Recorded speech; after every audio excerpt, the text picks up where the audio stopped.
Kick off. Beautiful. Let's roll. Oh, geez, hang on. Cheers, mate.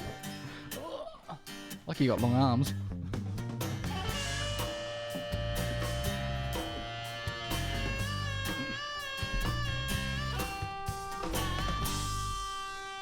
Good evening and welcome to the Joust. My name is Nagy. I'm here as always with my co-host Liam McNeil, but Joust has another special guest for you this week. This man is a comedian, YouTube sensation, fresh coming off the back of his sold-out national tour, and just about to debut his debut comedy special. Please welcome the Buttsman, Issac Butterfield. Welcome to the show, mate. Wow, it's great to be back. My God. Thank you for coming This back. is beautiful. My absolute pleasure. We don't often get return guests, so it feels nice. You know, Why not? every once in a while. Well, It's a great time. probably our horrible interviewing skills, I think. That'd be it. That'd definitely be it. There's definitely a factor involved. Now, you came on the show about a year ago. A lot's happened for you in that year. Can you fill us in on the last 12 months?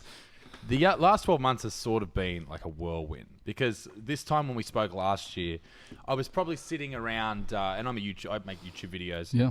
stand-up comedy on the weekends, and I think I was probably sitting around maybe 200,000 subscribers. Yes. Yeah. And now I'm at nearly 900,000. So it's certainly been a growth period. It's definitely a say similar. the least. It's a similar rise to this show, actually. Yeah. From about 200 to 900 people. Yes. That's But it. it's beautiful. And it's great. But, They're all just zeros.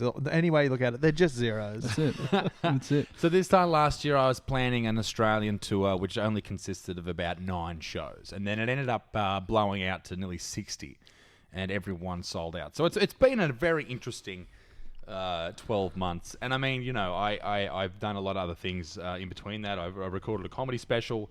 I wrote a new hour. Performed that at the Melbourne Comedy Festival. Did that for the first time. Did the Perth Fringe, the Adelaide Fringe, and as I said, toured the country. And it's been amazing. I've loved every second of it. It's changed my life, obviously, quite a bit from just hanging out in Dudley and going to the footy on the weekends and being friends with those type of people. I don't see anyone anymore because I'm away every single weekend, you know, and it's fine. It's part of the job, and I accept that. But it's been amazing. I've absolutely loved it. The ruffles, the rustles, the waves I've caused in the comedy community across Australia have been awesome too. I've met a lot of great people. I've met a lot of awesome people and some people who absolutely love me and conversely a lot of people that absolutely despise me.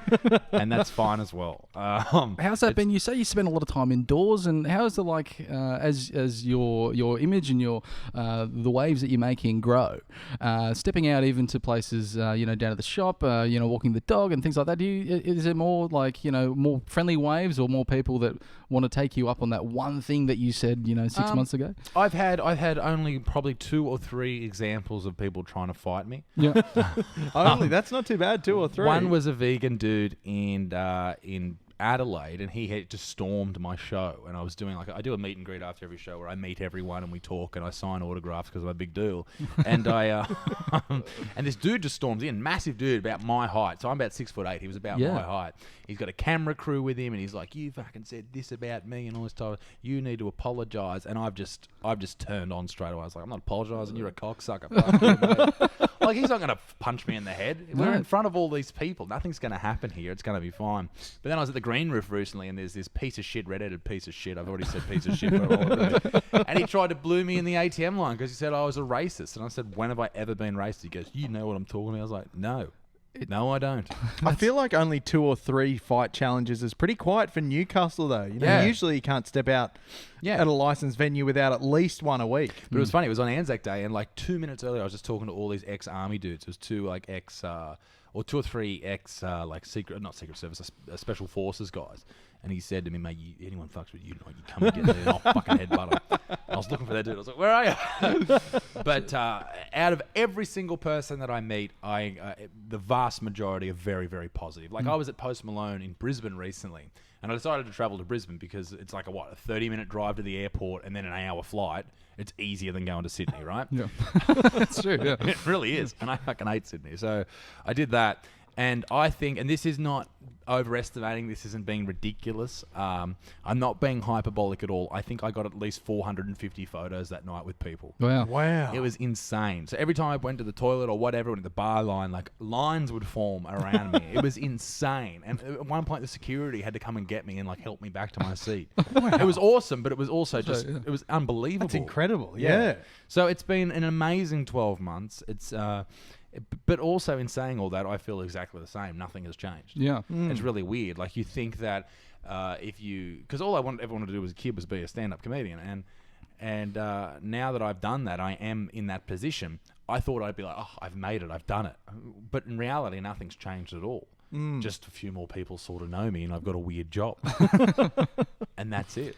Is it weird having to justify that the weird job? Obviously, it's something that the first question when everyone meets you is like, oh, yeah, g'day, what do you do? And then suddenly you've got this weird niche of being this comedian as well as having this huge online presence, and it's sort of not a job that I feel that people are used to having. Like used to explaining, like people expect I'm an accountant or I'm a carpenter. There's never any follow-up question. I'll tell you the strangest one I ever got in answer to that question. I was at the last many years ago, and I ran into a guy I'd gone to high school with, and I said, Jonesy, mate, how are you? What are you doing with yourself?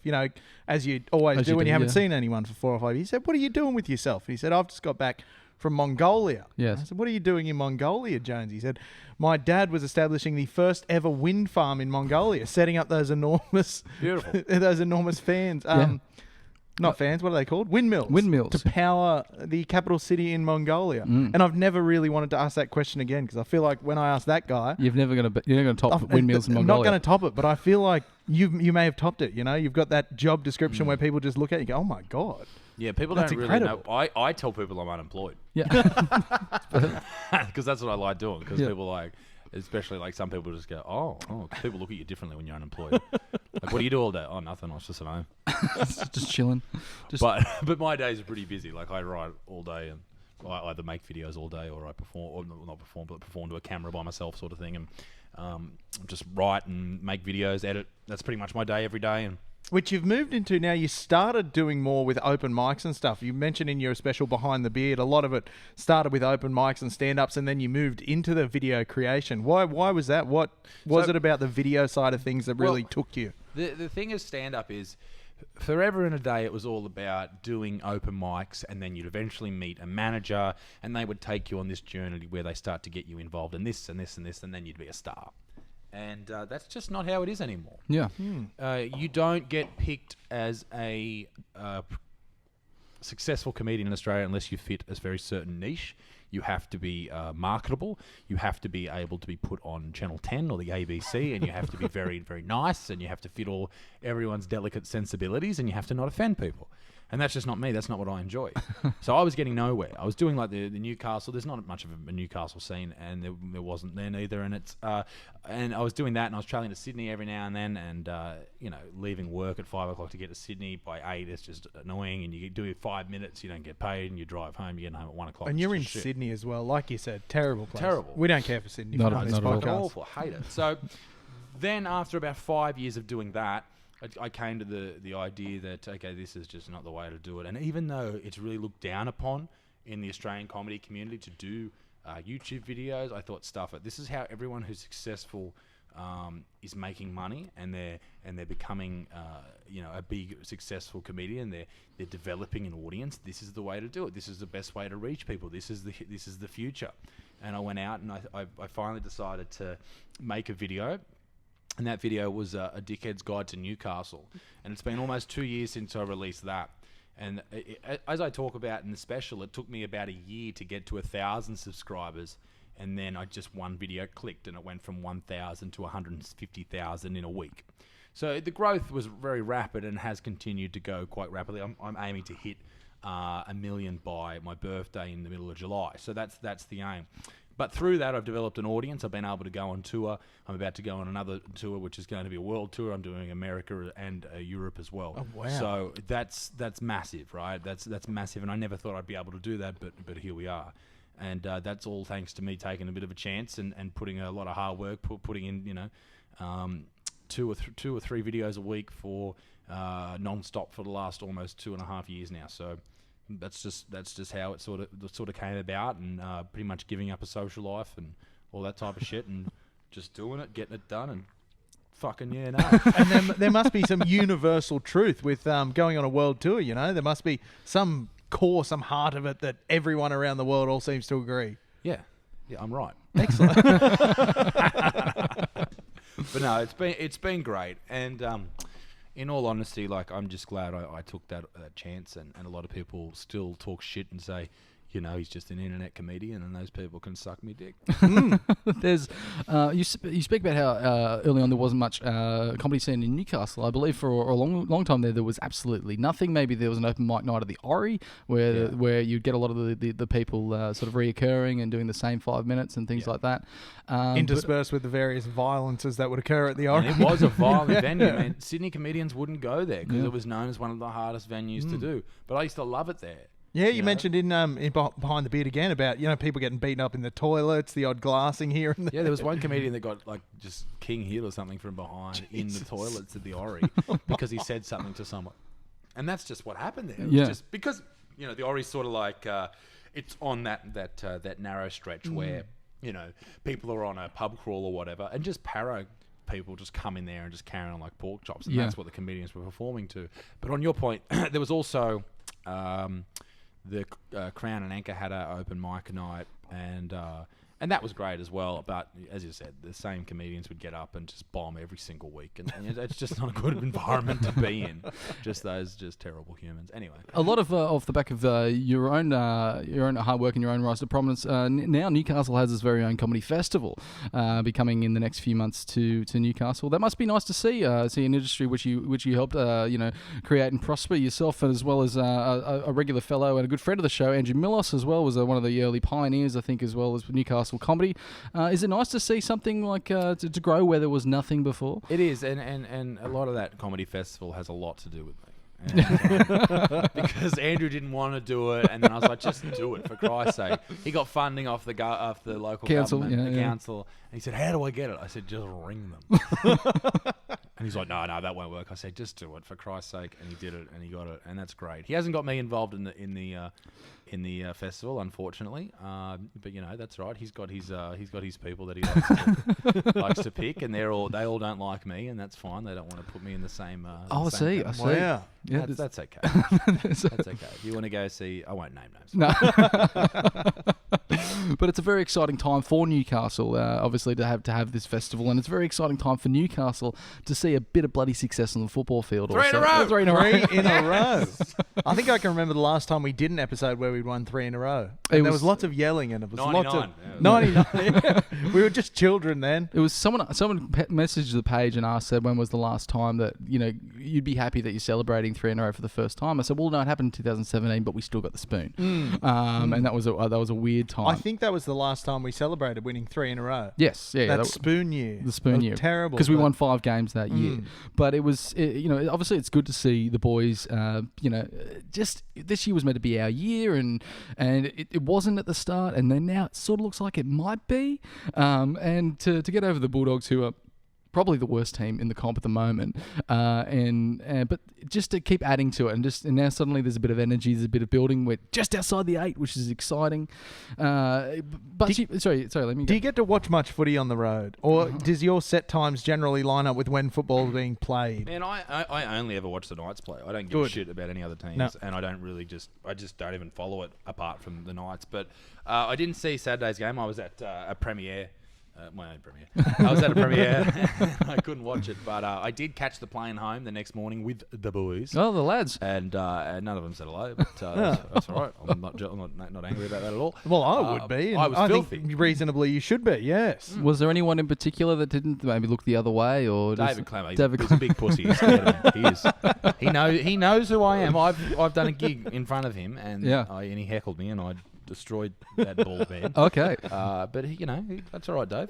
That's all right. We might have him on the show later in the season. Yeah. We can remind him of this clip. Dave can have right of reply. Yeah, Dave, if he's in here, hide me in here and I'll come and I'll sort that little bitch out. No, he's doing great. And the hard yards from him, I think, are setting the players up like Kalen Ponga to be able to do the real special things that he does. And I think special things he does in spades. that step on the weekend, I don't know if you guys can play that. We can play that actually. It's funny you brought that up. We've got a clip right here. Here we go. So this is when it started to break down, and then Mitchell Pearce. Obviously, this is definitely not a knock on. I don't care what anyone says. I think that was a knocked back. I think you guys will agree with me there. Can we go back and have a look at that? Yeah, we can slow it down. But there's so why is this not a knock on? Okay, we'll go through it. So this wasn't called a knock on, and but he's went touched behind him. It went behind him though, so I was happy with the call. Graham Annesley came out today and said that it was in fact a knock on, but it's too late now. The ink is dry as far as I'm concerned. But Kalen Ponga, look, there's nothing on here. Absolutely, and Wooshka, there's your step and breaks the ankle of Kieran Fawn, who's no slouch. No slouch. Very quick, and it was very Roger Tuivasa-Sheck like. I was thinking it was Tuivasa-Sheck like. Yes. The way he stepped, the way he drew all the attention of Foran to the way he was moving to the right side of the field there up at Suncorp, and then to somehow explode out of the gates and get to the point where he was able to split straight up the middle and score. It's quite something, isn't it? Absolutely. Like that young man who is making, I think, like $15 million a year, and I think he's having sex with every woman in Newcastle. I think he's having a good time. Bloody good on him for it. Oh, yeah. Bloody good on him for it. Good on him. I hope he starts to move down to the Central Coast and starts putting it on birds down there. He's having a great time. I tell you what, I think there's a few blokes as well that's very much in love with Kalen Ponga. I'd suck him off. Don't worry. When he's on the show, put that play in a heartbeat. It might be a hard get to get Kalen back on. But has he been on? No. We haven't had Kalen yet. Why not? And the Knights looking after you? Always looking after us. They're possibly the greatest club in the NRL. Looking after all the little people, including us. Yes, the very small people. They haven't contacted me. They haven't. No. Well, I think they wanted to get you for the '97 show back last year, but I think that's when you started your tour, and I think we got the call up. As they scraped the bottom right out of the barrel and called us. That's all right. It was I think it was just lucky we had a video already on YouTube that had all of us, and they're like, well, he's busy, maybe the other two. So it was very fortuitous for us. So that's it. You're also paving the way for low lives like us, which is nice. In fact, you quite literally paved the way for us for our very first stand-up. Nagy, you remember that? Butts introduced us for our ill-fated stand-up special that we did. Now, at the Happy Wombat. Now, Butts, you've got a lot of videos out and a lot of content and, a lot of... too much. And for us, stand-up wise, we've got... it was originally a 7-minute and we got called off after 5. Now, we for the viewers that don't know, we tried... Liam and I tried stand-up at the Happy Wombat, the show that you were emceeing, and you introduced us, and that was probably the high point of the introduction, and it only went down because I think we tried to do stand-up together. Yes. Which is... Now, I'm not sure if this is new to you, Butts, but stand-up's usually done with one person, and we tried it. We thought 2 of us would be better, and it definitely wasn't. No. But also, was that your first time doing? Absolutely, stand-up? yeah. Well, that's okay. You're allowed to bomb. I'm not going to say each of us individually would have done better. No. We probably would have done far worse. Well, we shared the bombing. At least we bombed together. And Liam, that's the way I want to go out. I'm bombing with Thank you, Nagy. And it was, look, it was definitely an experience, but let's just say we've never been asked back. No, I remember that night, and the room promoter that night was the Andrew Milos character we were speaking about earlier. Yeah. And not to be racist here, but the Greek did come out. And I'm pretty sure he wanted to fight everybody when you tore up, but... Hey, that's okay. Yeah, that's all right. These things happen. That's showbiz, baby. You live and learn. Yeah. We like to be seated behind a microphone, and that's where we feel the most comfortable. I bombed recently in Perth, and I finished my show, run a show. I sold out all the shows that I was doing there, and it was about 12:30 at night, and I was walking the streets of Perth, and I ran into my friend Kyle Legacy. Yeah. And Kyle's from the UK, skinny dude with an afro, hilarious guy. And he gets me up at his late night comedy show and he says, mate, just do the most offensive stuff you can. It's all about trying to get the audience to leave. I was like, All right, cool. So I get up, he introduces me, and I do a few little lighter jokes to get going. And he's, the crowd is just not vibing with it. No one's laughing. Like I tell one joke, and it's about teen pregnancy. And I've done this joke across Australia, and it always works. Yeah. And this night, just silence, just crickets. Right. And the sound guy starts playing the cricket noise. I was like, fucking right. Is it what is it? Hey, hey, it's Saturday. Like, Yeah. doing, like you get red faces, like when they used to do like the brrr noises, and Yeah. like they would have just things like that when things were real. Like, And so I keep going. I do another joke, and then some lady's just looking at me, just going, yeah. "You're awful." She says. She's like whispers to a friend, and so I just kept going because I'm there for 7 minutes, and I started to just go, okay, because as you start to do stand up, you learn that often if the audience isn't laughing, it's not your fault, it's theirs. All right. Yeah, of course. Absolutely true. Yeah. So I said that. I said, you are the worst audience I've ever had. I was like, fuck you guys.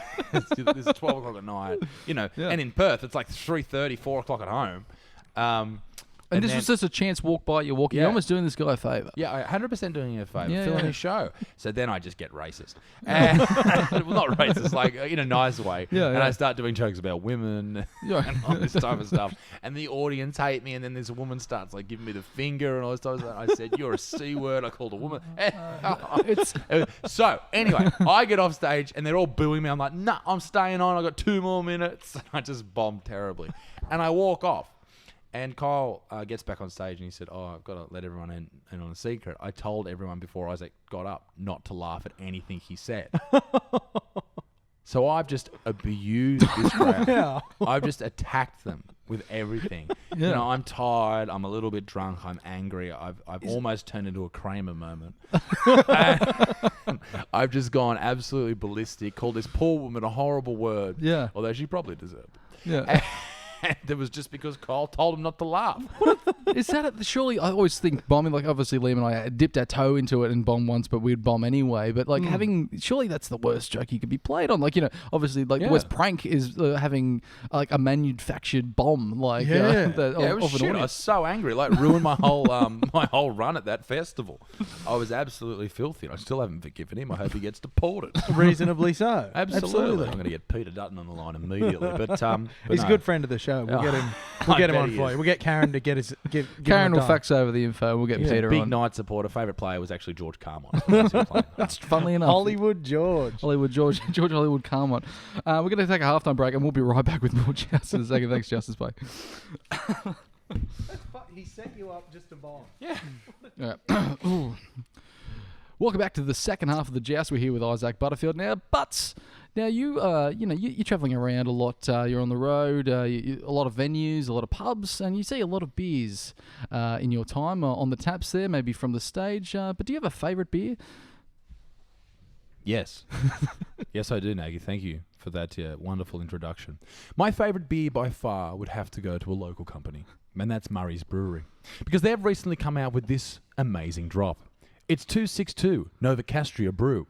Oh, that's why it says Nova Castria. It rhymes. Okay. And I tell you what, it's smooth, it's tasty, it's refreshing, and you can really almost taste the hops. It's so fresh that I cannot believe it, ladies and gentlemen. It is perhaps one of the greatest things that I've ever put in my mouth, and trust me, I'm in the entertainment industry. There's a lot of things in my mouth. That's weird. Anyway, Nova Castria Brew. This one's for you. Outstanding. It's brilliant, Yeah. Send me something. Oh yeah, This kid's a talent. This It's guy's good. a talent. It's good. It's fantastic beer as well. It's Yeah. that's very good off the cuff there. But If this one's for you is not their slogan, buy tomorrow. yeah, Their marketing department needs a fucking rocket. it's a fantastic. Obviously, there was so many venues. Do you have a particular favorite place that you played comedy that you did comedy? Did you ever go to a venue and you go, this place? I tell you what, in the middle of Melbourne, I'd come back here again because it's got like hit the right nail as far as The vibe. Comics Lounge in Melbourne Yeah. is amazing. I love that room. The Rhino room in Adelaide yeah. is incredible. That's just a shed, mind you, isn't it? That's just like No, it's different now. They moved. Oh right, okay. But it's still really cool.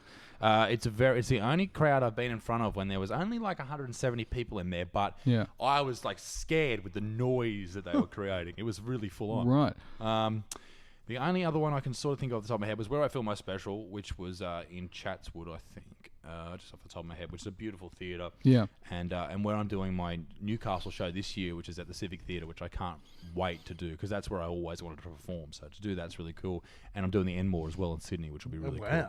But that there's a place called the Lazy Susan in Perth, which is only like 100 people or 95 people get in there.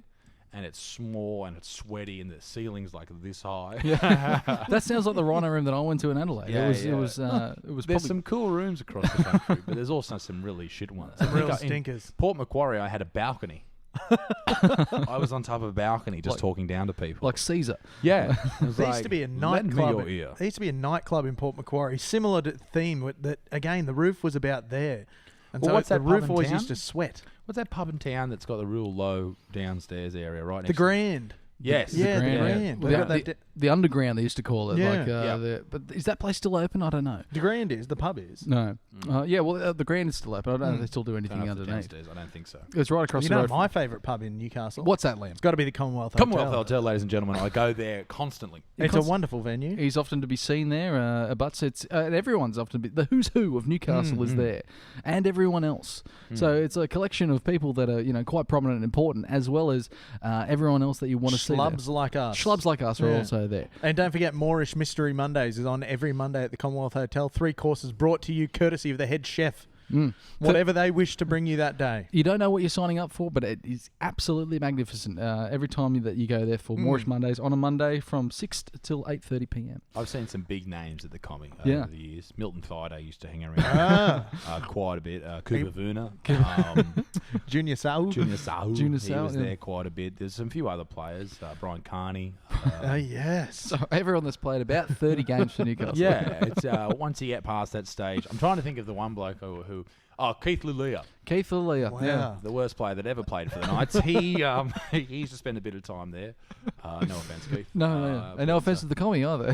No, Commie, great place. They look after the special people in society. They really do. It's a magnificent pub, and we look forward to going back there very soon. Now we put the hats off this week to you, the people who won the hats off for this week. Hats off. Who was it between, Liam? It was between Mitchell Pearce this week and Herman SASA.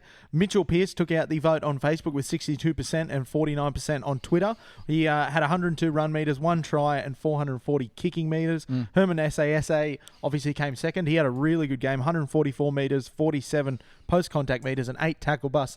He was outstanding off the bench. He really brought some good energy and enthusiasm. He got my vote, Herman SASA, because has been out of the side. He's been in the reserve grade, and he's comes back on, and it was just that wrecking ball that you hope to see. The Knights have always played well of really good front rowers.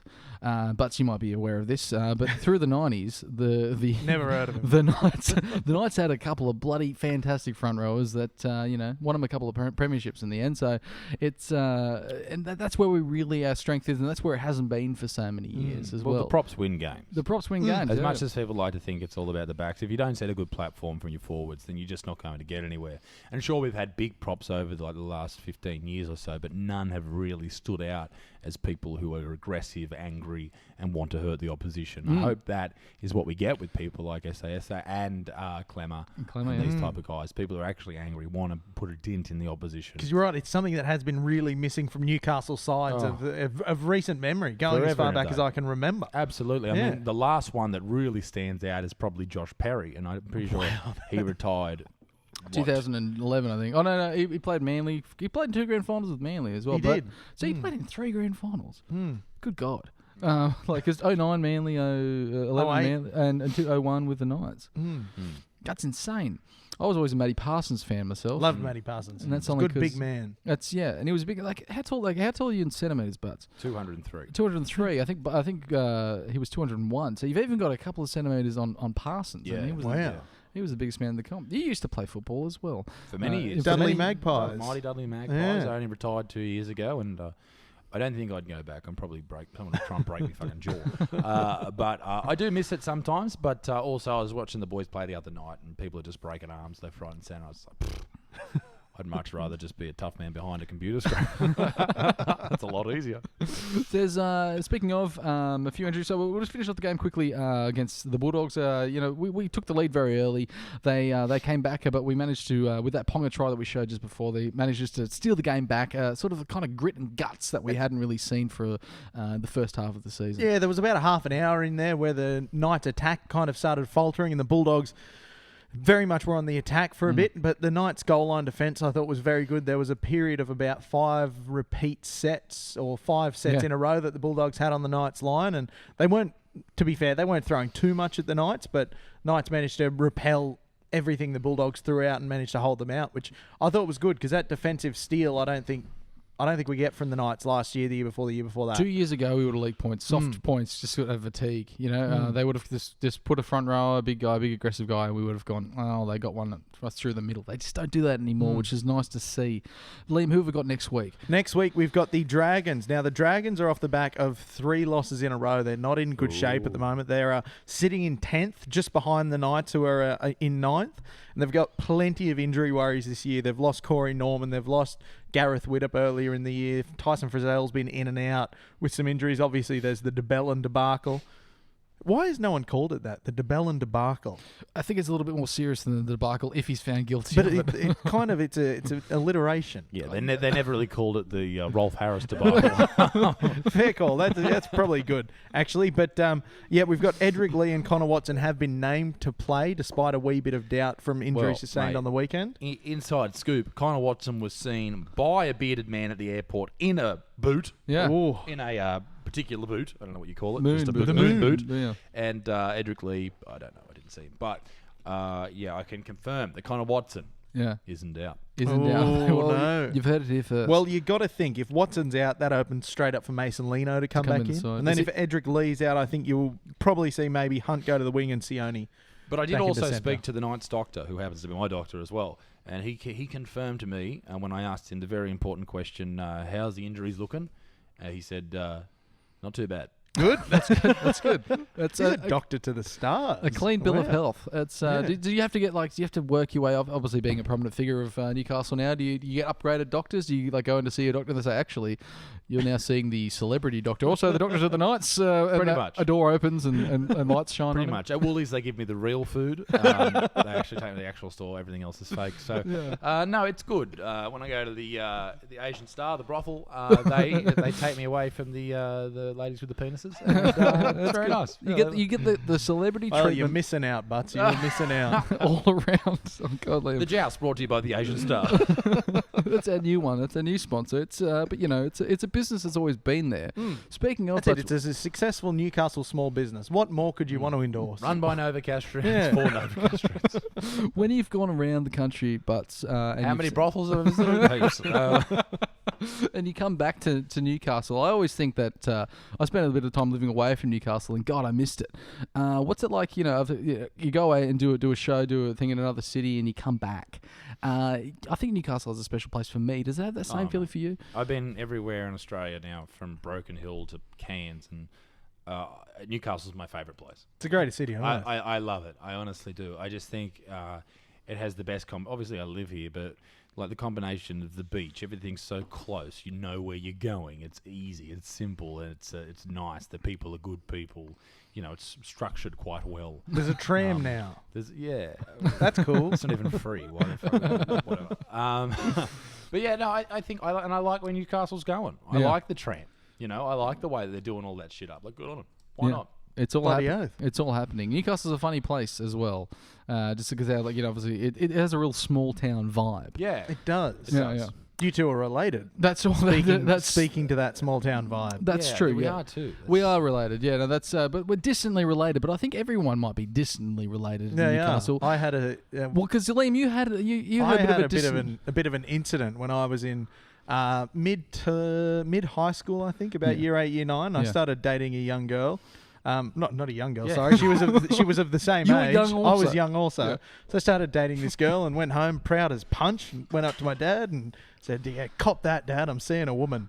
And he said, "Oh, what's her name?" And I said, "I won't mention the young lady's name, but her surname was Ma." Yeah. And Dad looked straight at me and he goes, "Huh?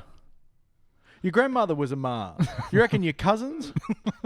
I said, thank you, Dad. It was, I think, not my first real girlfriend, but one of the early ones. So it was still all new and exciting. And Dad just shut me down immediately by saying that she shared a name with my own grandmother.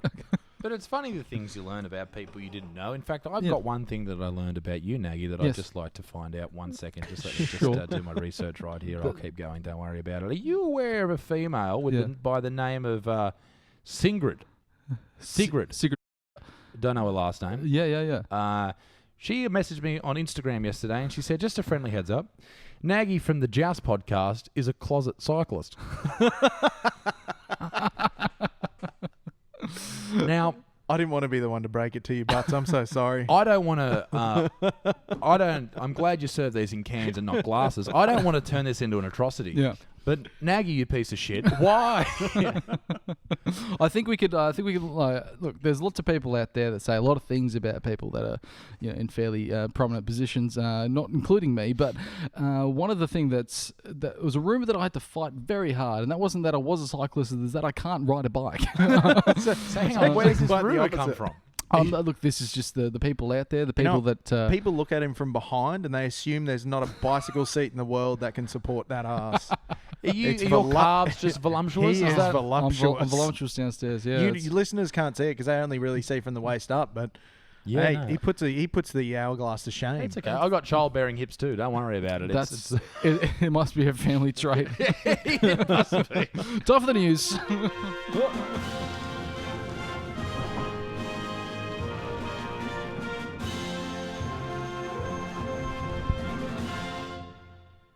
What's happening in the news? All this right, week, time mate? for the news. First thing in the news, Dylan Walker has been cleared of his assault charge. He's been ruled not guilty and he will play this weekend. Interesting. Hopefully they, I like the no-fault sacking. No-fault stand-down? Stand-down was a sacking, effectively. I think it's important considering the weight of the crimes against them. It doesn't bode well for the game if we... Do you think it's a good thing, though? Because can you really, at any other workplace, say you were employed full-time by the Joust. Sure. In many ways we are. Yeah. and there was a rumour that, instead of saying to me that you're a cyclist, yes, she said that you were, and this is hypothetical. Purely. You were a man that hid in the King Edward Park bushes. Yeah. Touching yourself. Yep.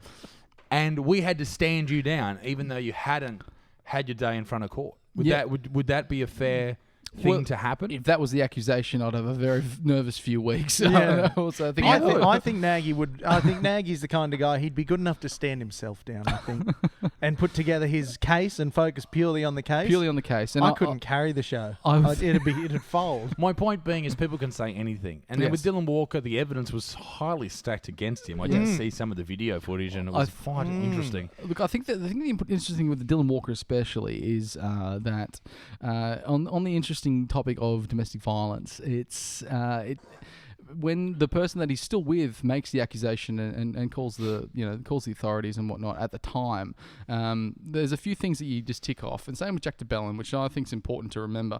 Whether they're in the same room at the time, whether they something happened at the time is all ticked off. There's not like a person that you've never met before. That'd be very easy to say, this thing never happened. I've never seen that person. But if there was... if it was more that, all right, this person is my girlfriend. Okay, she did call the police. Okay, she called the police in tears. Why was she crying? And there's so obviously they were in the same room together. Obviously she left crying. Obviously she called the police straight away.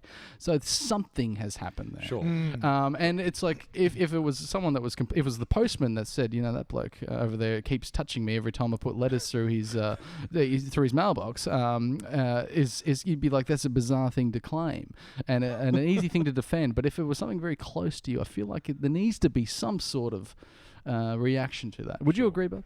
Well, I mean, and I agree from the point of view that obviously something needs to be done. But the thing is that people, although domestic violence is obviously a bad thing, yes, we don't need to say that, but I will for argument's sake. Sure. I think it is important to remember that sometimes in these cases they aren't all what they seem. Yeah. And obviously, men who hit women or carry on like fuckwits with their wives or their girlfriends or their partners, they're pigs and they should be locked up. But sometimes what is said to the police hasn't occurred. Sure. Or maybe it is close to the truth, but not quite the whole truth. And these are seen in statistics around the world. That these are sometimes these stories are fabricated, not all the time, and not even a majority of the time, but sometimes they are. And my worry, my concern is that a player X is going to get in trouble, and the police are going to turn up, and he's going to lose his career, even though he didn't do anything wrong. Sure. So that's the concern. I think the important thing here is that the justice system needs to take its due course. Yes. And before anyone is, if you run a speeding fine. I can't think of a good example. I'll tell you what, 262 really hit me. I don't like where I went with that. That's all right. No. Well, I understand your point of view, and I think it's a very it's a new thing for the NRL, and it's a stance that might be considered too firm in some circumstances. I think in this case now, Dylan Walker he's been cleared by the courts. He can continue to play the season, and for the rest of his career, it should be seen that he was found innocent. But if he was playing up until this point, I think you'd have the jury of the crowd, and then it would just be a blotch on his career. I feel like now he was out of the side, out of the sight, and out of the mind of a lot of people, and he can come back on and say, look, I was found innocent. Well, perhaps it shouldn't be reported. But yeah, for the whole thing, if it hasn't been confirmed, you're just throwing someone under the bus. Yeah, and perhaps in that situation, rightfully so, but perhaps not. Well, the rugby league media does love reporting on things that the same thing happened with Mitchell Pearce. Mm-hmm. Yes. The NRL came out and massively destroyed his career for a couple of years.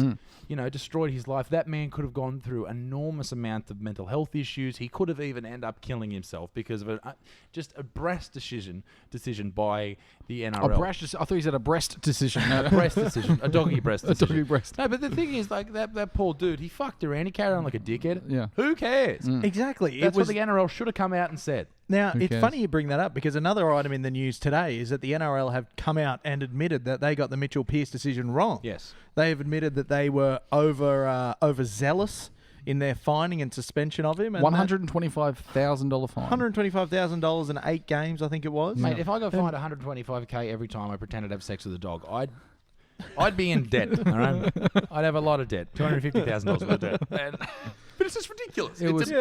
It's as you said, it's an overreaction. It's overzealous, and this is what the NRL has been guilty of for years, and probably not just the NRL, but other organisations. Is they jump to conclusions, they freak out, they have to, throw a wet towel on the fire straight away. When in reality, you could just sit back and go, oh, hang on, maybe it's not as big of an issue. Very as you reactive, the NRL. It is. They very are. reactive. They are, and it's not the way to handle this shit.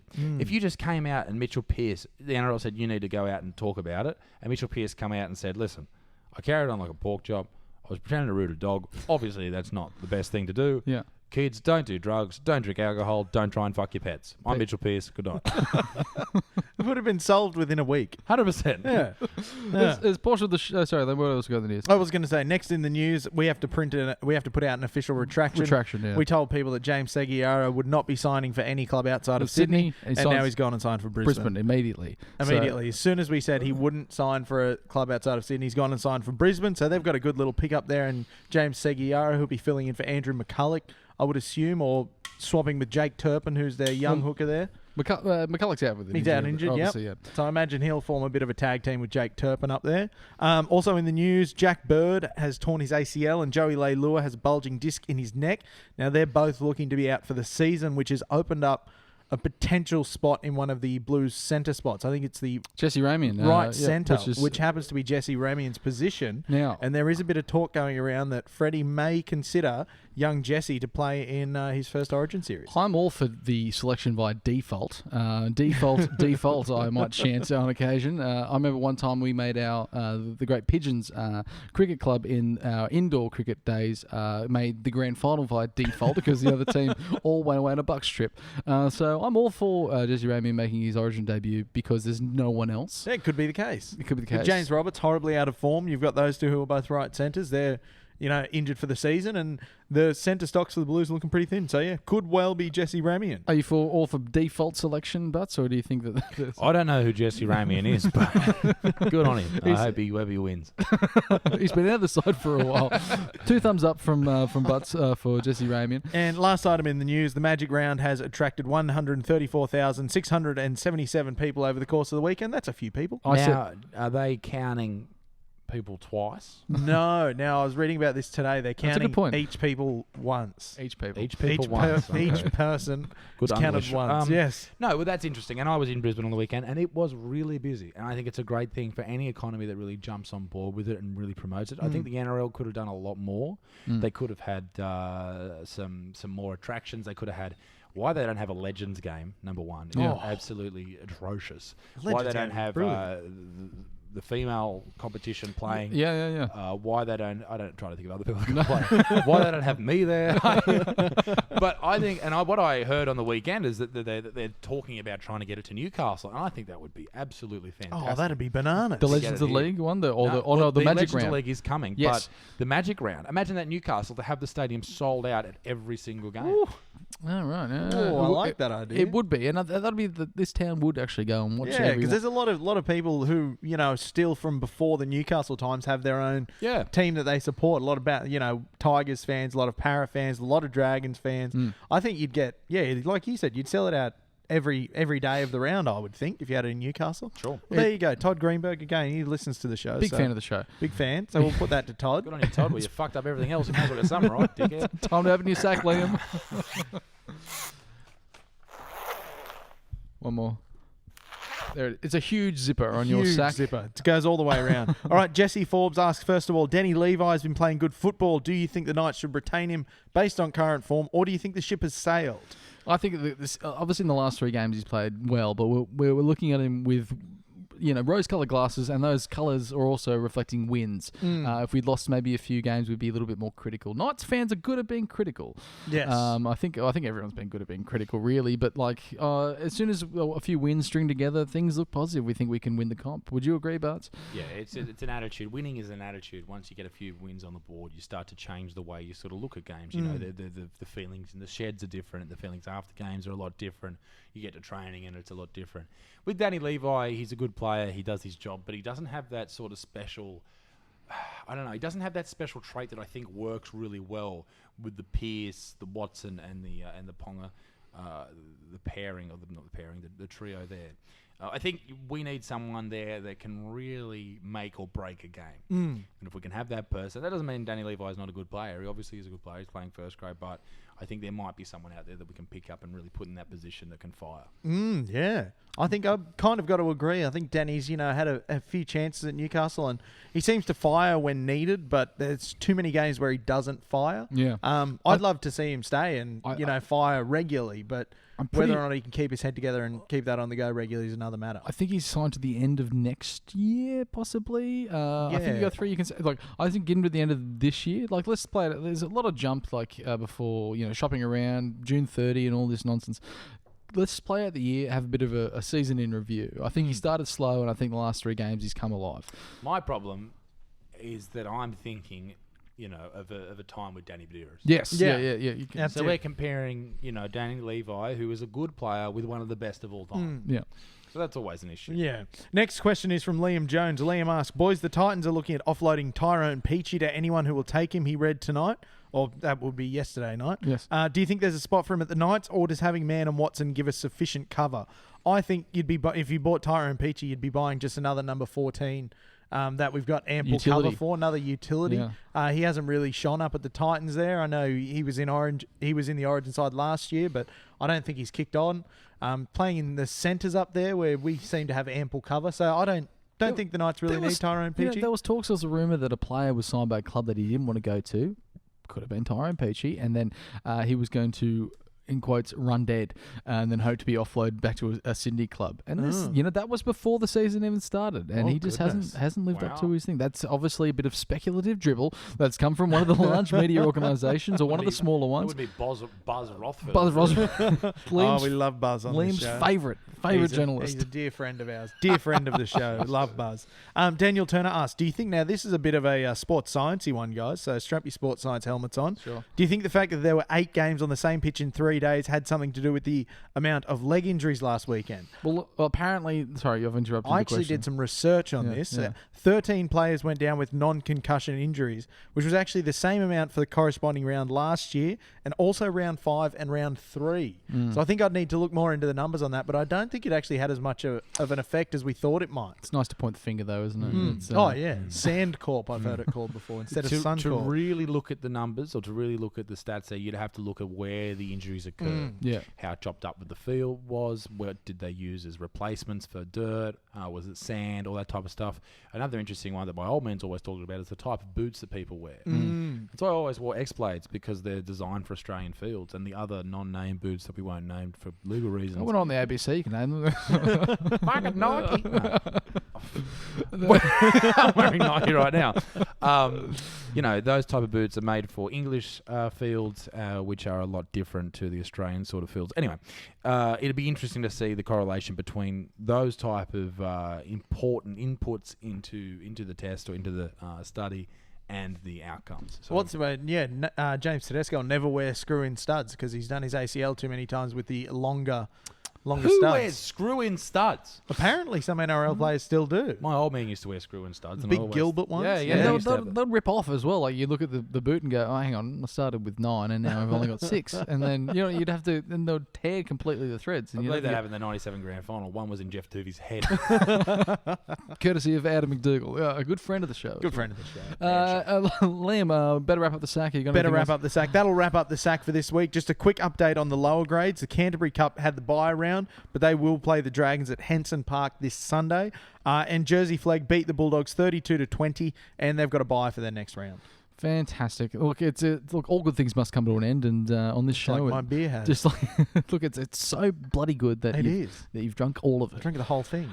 Butts, thank you so much for joining us. It's been an absolute pleasure. We can't wait to have you again. How can people check out your special? You can go to my website, but you don't have to. It's good though. Also, you've got the another tour coming up internationally. If people are overseas, where can they might find you? I'll be everywhere. Website again? Yeah, probably. I don't know. Go on, you know where I am. Just find me, for fuck's sake.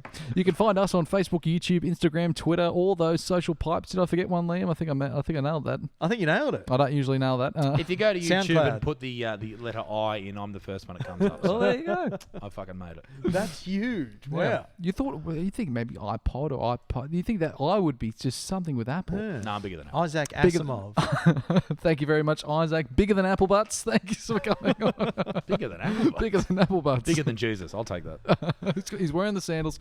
Thanks very much, guys. It's been an absolute pleasure. Liam, I'll see you again next week, I think. I'll be here, mate. Go the